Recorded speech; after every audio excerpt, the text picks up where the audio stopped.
Yeah. I don't want to get out of bed this morning. Yeah.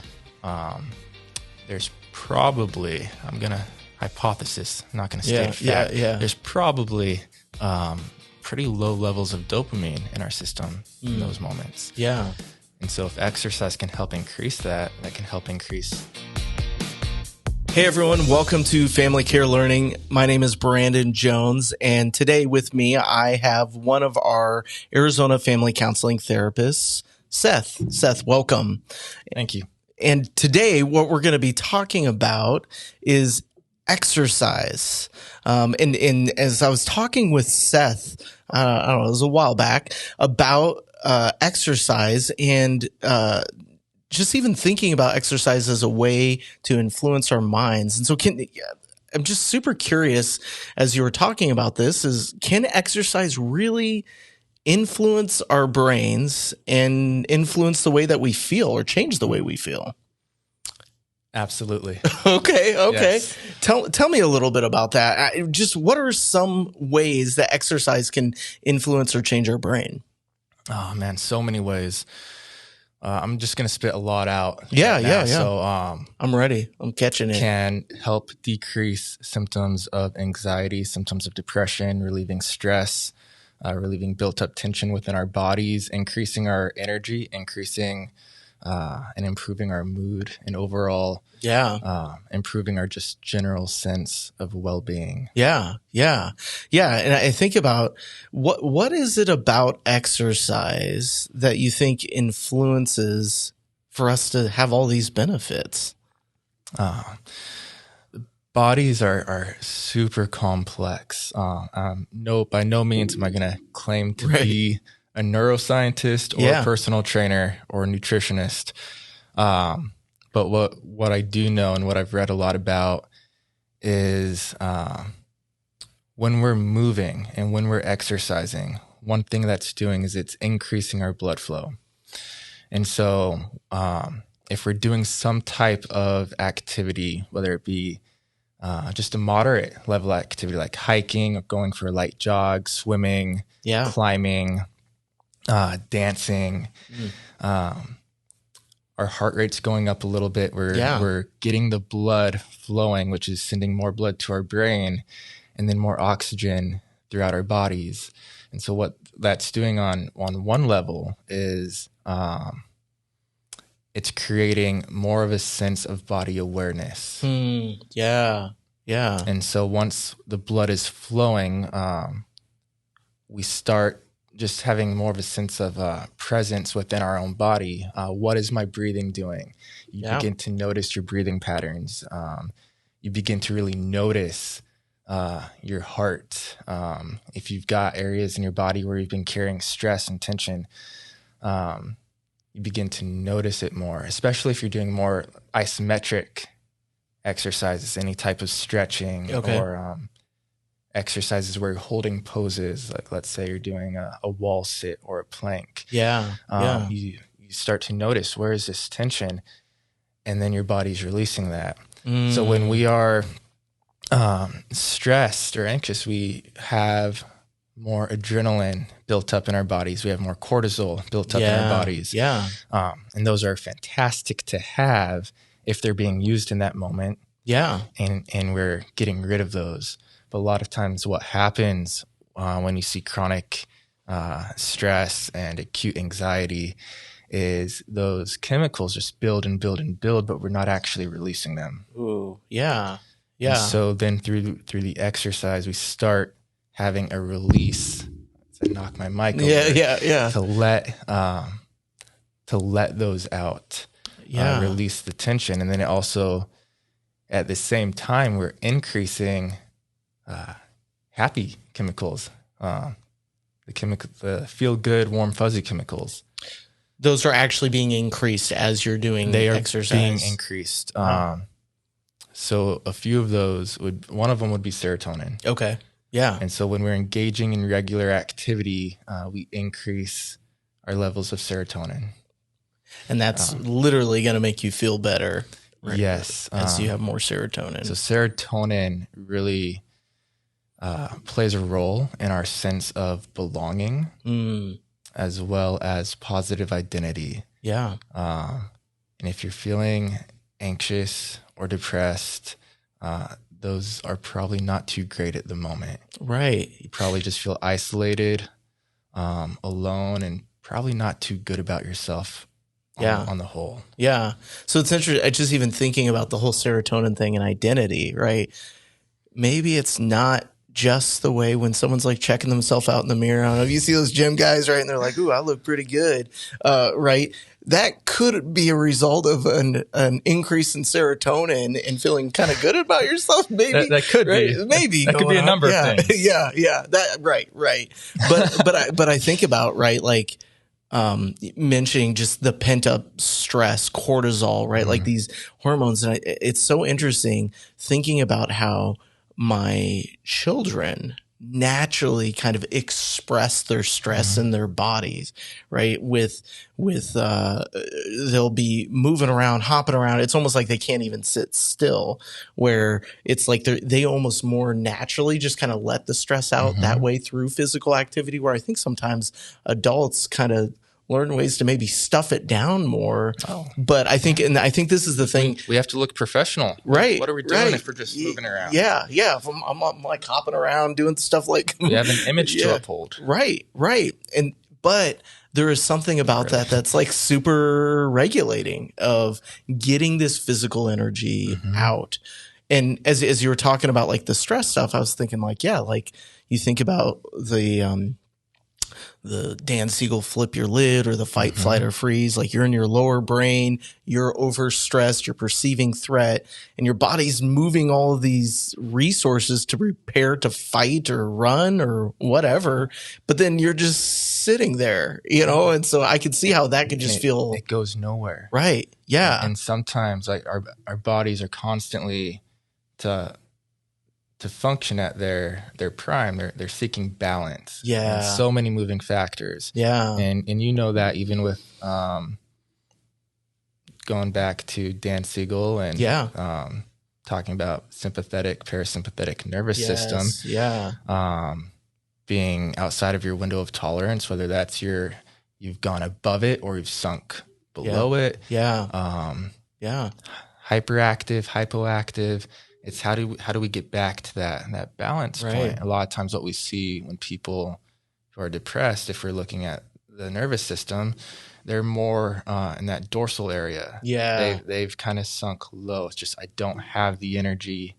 I don't have the motivation. Yeah. And then a lot of the anxiety, a lot of times that's going to be your hyperactive. Yeah. The hypoarousal. And so how do we kind of balance that to have a good level with our nervous system? Yeah. Which that's where the chemicals are. Some like this, whether it be, the ones that are contributing to us just feeling not that great, the cortisol, the adrenaline, because it's building up and we're not using it. Yeah. Or the more happy ones, the positive ones, serotonin, dopamine, endorphins. Yeah. Dopamine is huge with motivation, and so then when you look at a client or even ourselves, and we just have no motivation, like I don't want to get out of bed this morning. Yeah. There's probably, I'm gonna hypothesis, I'm not gonna state fact. There's probably pretty low levels of dopamine in our system in those moments. Yeah. And so if exercise can help increase that can help increase the motivation. Yeah. It can help, dopamine helps with our learning habits and learning patterns. Yeah. The ability to create patterns and habits. Yeah. And so a lot of times too, like when we fall into these habits, even unhealthy habits, and we go like, why do I keep doing this? Yeah. Dopamine plays a role in that. Interesting. There's like you said, there's just so many factors that play into the dynamics of the whole body and the health and the physiology. And so you mentioned a few different exercises, right? You're hiking, swimming, going for a jog. Is it kind of you just do something kind of that helps, or are there specific exercises that are maybe better for mental health? Or I've read quite a bit, and lots of people will say different things. The general consensus is move. Just move. Just move, right? Like if you're not. And again, I'm going to go back to the balance. Doing high intensity exercises could have fantastic benefit for our mental well-being, overall well-being. But then if we do too much of it, then it can have the opposite effect where it starts wearing us down. If we do minimal, low-level intensity workouts to where we're not actually increasing our heart rate at all, we're not really doing much, then we're moving. That's a start. Something that's more than a lot of people are doing. But what if you kicked it up? And so kind of where my personally, if I'm feeling like, okay, I need to work out because I've got a mental fog, I can't focus any longer, and I'm just feeling stressed, I typically go to more of the moderate intensity. So for me, that'd be like indoor rock climbing, getting a good long hike in, maybe a light jog, dancing for some people, swimming, a walk, going for a walk and keeping a good pace. If you're not doing a lot, if you don't have a lot of time, if you're at work, take the stairs. Even just walk up and down the stairs a few times. Just simple things we can do in our daily life. If you go to the grocery store, don't look for the closest parking spot. Park a little bit farther away on purpose and walk. And I love these practical kind of ideas. And I think even thinking about what I'm taking is, let's say someone has been pretty sedentary for the last year, maybe multiple years, especially with people kind of being closed up in the social distancing pandemic stuff. And so I find that a lot of friends and loved one, maybe they've put on a little weight, right? Because they've kind of really just stayed in the house. What I'm hearing, though, kind of taken away is this kind of just move. Starts wherever you're at, just start by moving, and then kind of keep growing in that, right? And I'm going to add intentional movement. A lot of times we move constantly, but it's because we're just overwhelmed and we're actually not paying attention to anything we're doing in the present moment. We're busy. And so how can we use exercise as a means of stepping away from the busyness on purpose, to move on purpose, and to have that awareness, to just clear our heads, focus on our breathing, like what is going on in my body right now, and getting back into the present moment, clearing our heads, and it helps with that. It helps going back to the brain. It helps with when we exercise, being able to increase focus, concentration. A lot of times, a good majority of exercises, whether we're not doing it cognitively, we're not like, I'm going to utilize bilateral stimulation right now. Right. But when we're going for a jog or a hike or swimming or dancing or lifting weights or engaging in stretches, whether it be different yoga poses or even just basic stretches in your room before you start your day, we're incorporating bilateral stimulation, which helps with our ability to process. And when we're processing, what we're doing is we're creating new neural pathways. And we're increasing our, just making those connections in our brain and processing, but it also promotes the growth of new brain cells. I love that. Right. So for those of you watching out there, there is like a part of the interventions that we use with Arizona Family Counseling is EMDR with some of our therapists, which there's a lot of research based on the bilateral stimulation. So we actually take positive thoughts and replace negative thoughts or feelings with bilateral stimulation. Mm-hmm. And that helps to reinforce more healthy, more productive thoughts. Yeah. And so I'm thinking, just as this recommendation that you made of do it intentionally, right? So I even walk around this office all day long, but the most beneficial movement that I do is when I go, I'm going to go take a stroll around the neighborhood to think about something, right? Where I'm going to take care of myself and clear my head, right? Like, and so I'm actually like using positive thoughts and incorporating some type of exercise with that. And so even just, I hope you all hear that out there as far as the intention of I'm going to do this for my benefit or my good. And then intentionally doing that. Just that slight even difference. Letting go of the thoughts. Yeah. Okay. Just like I've got all these thoughts. I've got 100 of them. Yeah. I've got a to-do list, a mile long. I'm behind. I can't catch up. None of that's happening right now. I can't do that whole list right now, but what I can do, because the only place we can make any type of difference is what am I doing right now? Yeah. Am I, mentally speaking, am I present? Yeah. So I'm going to go for a walk around the neighborhood and I'm just going to pay attention to my surroundings. I'm going to try not to think about work. And I'm just going to try and just be present. Yes. Yeah. We can do that. So powerful. Exercise. We make it so much more complicated than it needs to be sometimes.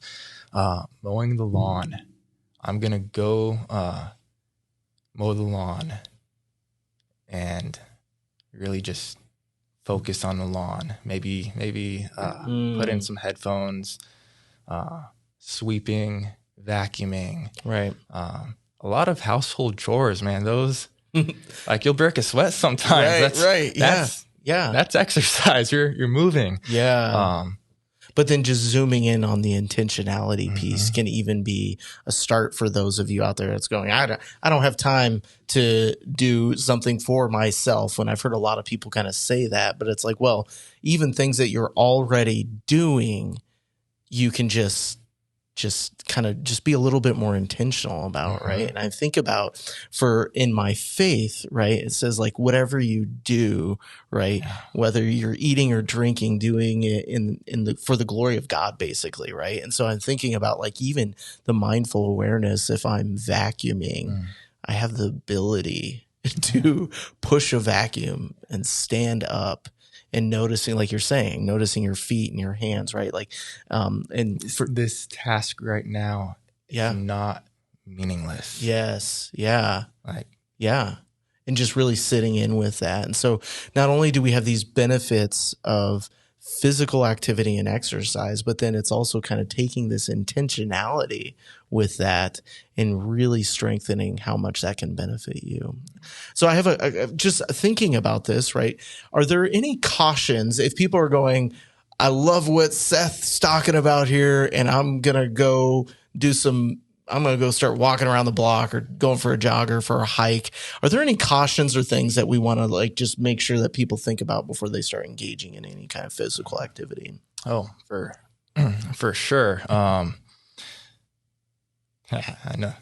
You want me to say, make sure you check with your doctor. So. For sure. Yeah. So, definitely make sure you check with doctors before you engage in physical activity. If you've got a broken leg, don't try and go for a jog. Yeah. If you just had knee surgery. So just check and make sure physically you're in a good spot to do whatever it is that you're wanting to do. Yeah. Otherwise, let's go back to the drawing board and like, what else can I do? Yeah. But aside from that, balance. Because